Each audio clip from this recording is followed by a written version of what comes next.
a seleção brasileira que jogou ontem, né? Brasil! Venceu, não convenceu, mas venceu pelo placar de 1-0 o gol do Marquinhos, né? Isso, André Ables.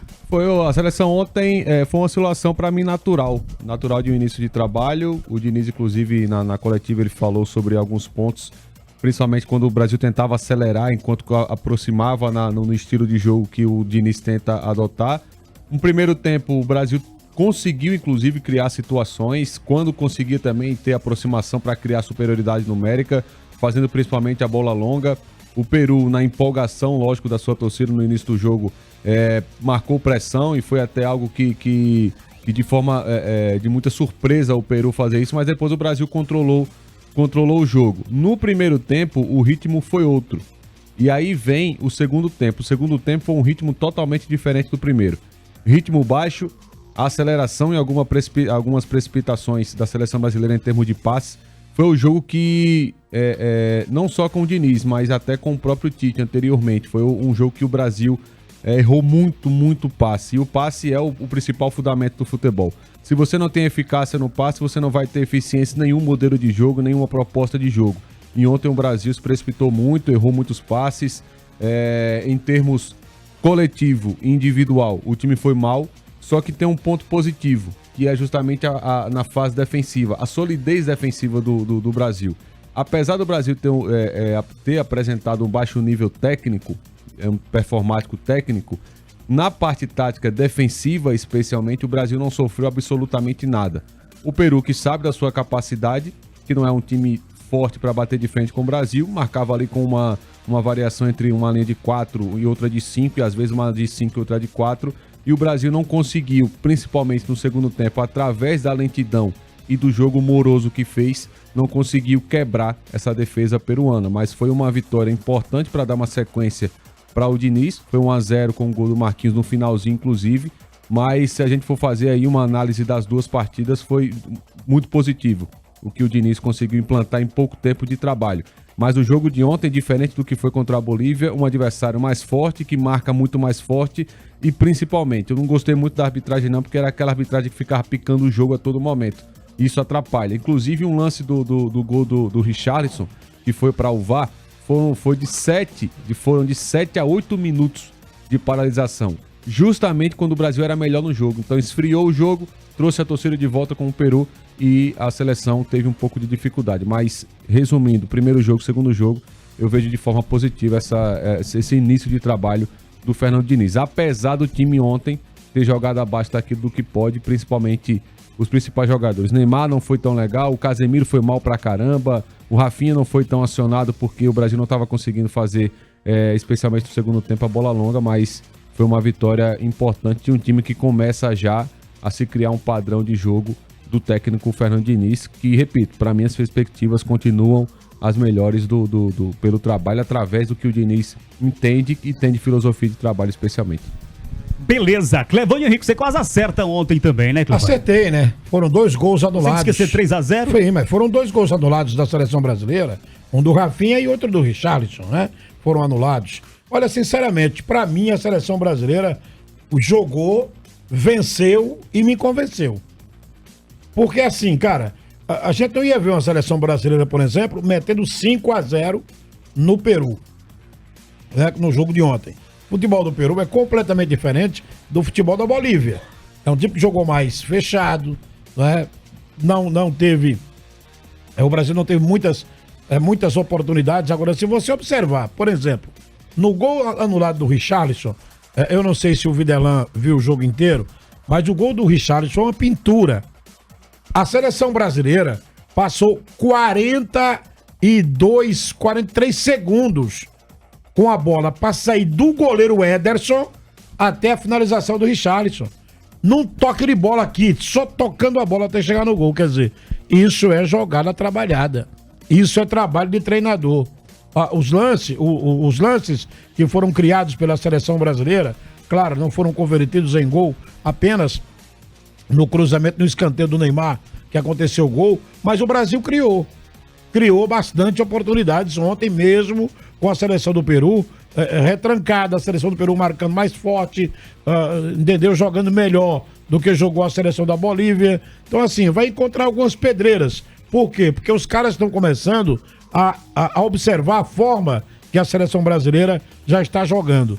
Aquela volta do Neymar, por exemplo, o Neymar sai lá da frente e volta para pegar a bola na zaga, para sair tocando, para essa bola chegar trabalhada lá no ataque. Os caras já começam a manjar isso.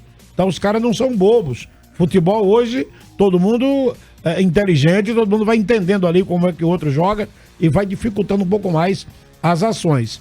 Mas no contexto, os 2 jogos para mim foram 2 bons jogos. Claro que ontem o Casimiro não jogou o que esperava que jogasse, o Neymar não teve a mesma desenvoltura, de repente o Rafinha talvez tivesse que jogar um pouco mais, mas no contexto achei 2 bons jogos, 2 vitórias excelentes, Brasil 100% nas eliminatórias, tá bom, o caminho é esse, fica Diniz, #fica Diniz.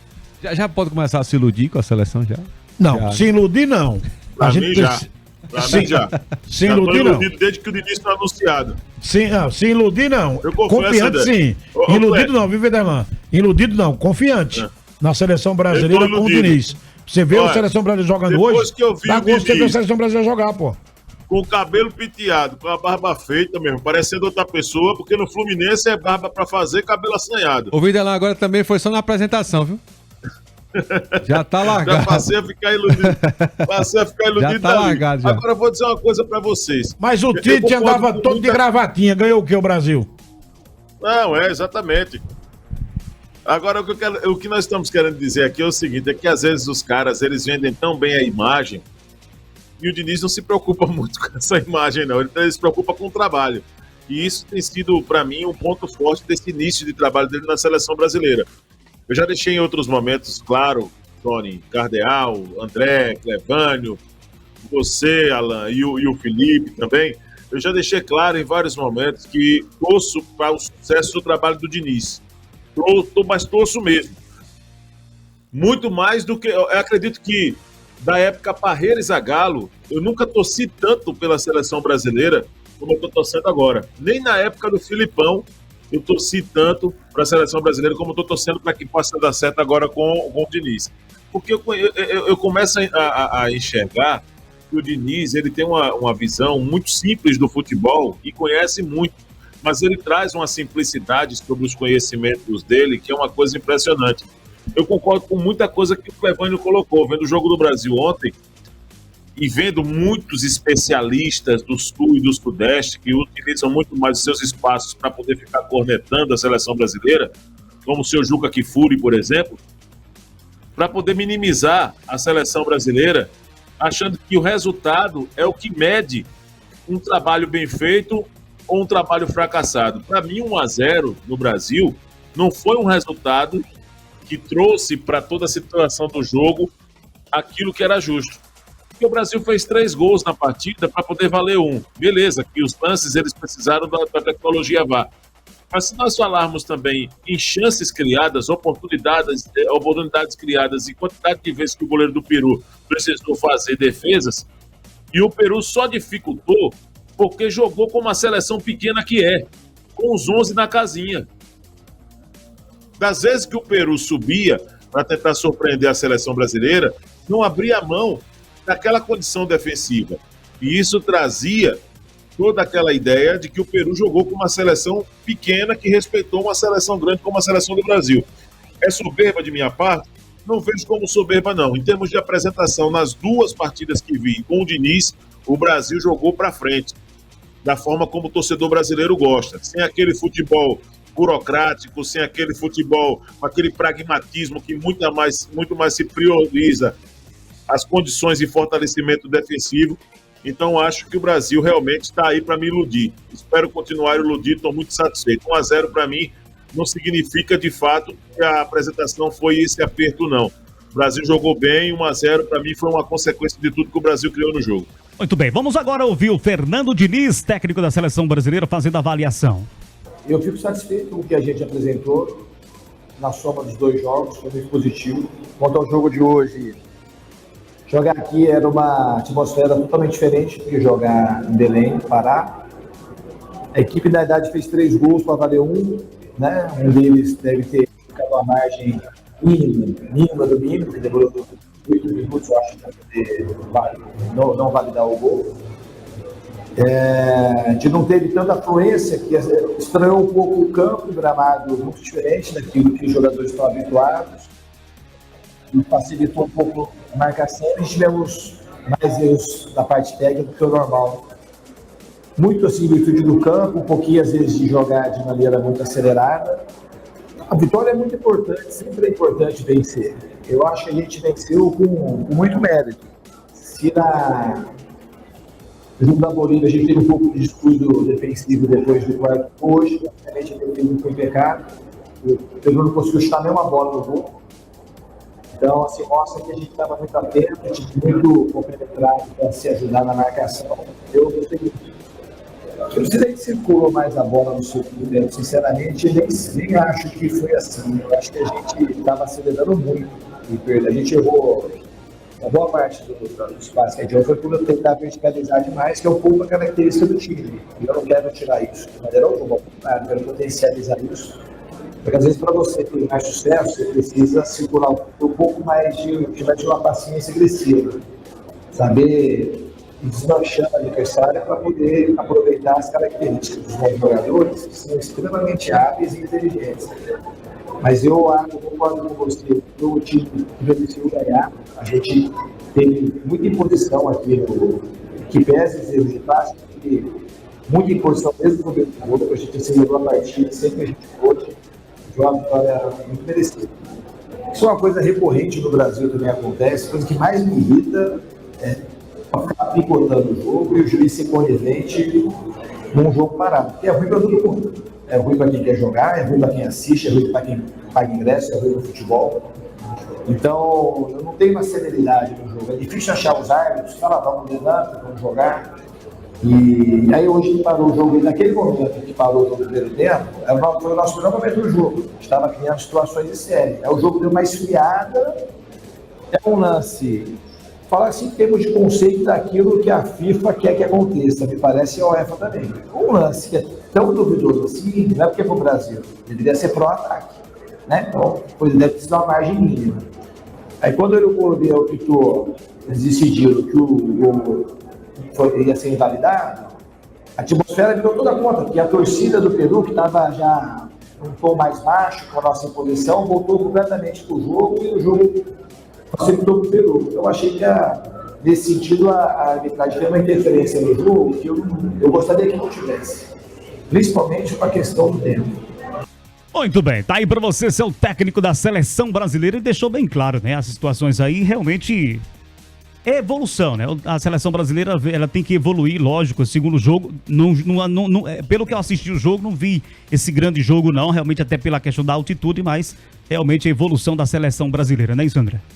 É uma evolução que ela vai ser gradativa. O Diniz, ele explica muito, principalmente no segundo tempo da seleção brasileira. Eu creio até que ele demorou um pouco para mexer no segundo tempo. O Martinelli entrou muito bem, o Gabriel Jesus, ontem falava que, como centroavante, eu queria ver ele nesse sistema do Diniz, e ele foi bem ontem, porque ele circula e sai da área e abre espaço para os companheiros. E um ponto importante que o Clevane falou do primeiro tempo. No primeiro tempo, quando o Brasil teve um nível de atuação melhor, antes dessa parada, infelizmente, dos 7 minutos, que baixou o ritmo completamente da seleção brasileira, de uma movimentação interessante. No início das jogadas, nas origens das jogadas, o Brasil, entendendo que o Peru ele marcava muito abaixo, ele trazia a bola bem no cantinho, na saída de bola, para atrair o time do peruano, para ter um espaço entre as linhas no meio de campo e principalmente para fazer a última linha se movimentar. Foi assim que o Brasil conseguiu, inclusive, um gol do Rafinha, que estava impedido, e o gol do Richarlison, principalmente na paciência que o Diniz cita na entrevista de circular a bola para tentar quebrar a marcação do adversário. Então, como ele disse, fazendo a análise do primeiro jogo contra um adversário frágil, que é a Bolívia, um time do nível muito baixo, então fez o que tinha que fazer, tem que golear quando se enfrenta times dessa magnitude. E o Peru que é um time que vem dando trabalho para o Brasil nos últimos anos. Copa América, semifinal de Copa América, final de Copa América, eliminatórias da mesma forma, principalmente jogando lá no Peru. O que o Diniz tem que imaginar, e certamente ele vai ajustar, é mecanismos para sair dessa pressão ou enfrentar times como o Peru joga, marcando com um bloco médio ou baixo e tentando a bola longa a todo momento. Então, certamente o time vai evoluir, a gente espera que evolua. E como o Vidalan disse, eu torço muito para que o Diniz dê certo na seleção. Sou muito fã dos conceitos dele, principalmente dele entender que ele precisou amadurecer. Ele teve a humildade de amadurecer seu jogo, não ficou restrito àquilo que ele era antes, e a cada momento, a cada ano, o Diniz ele evolui mais o seu jogo. Certamente será assim na seleção brasileira. Espero que dê certo.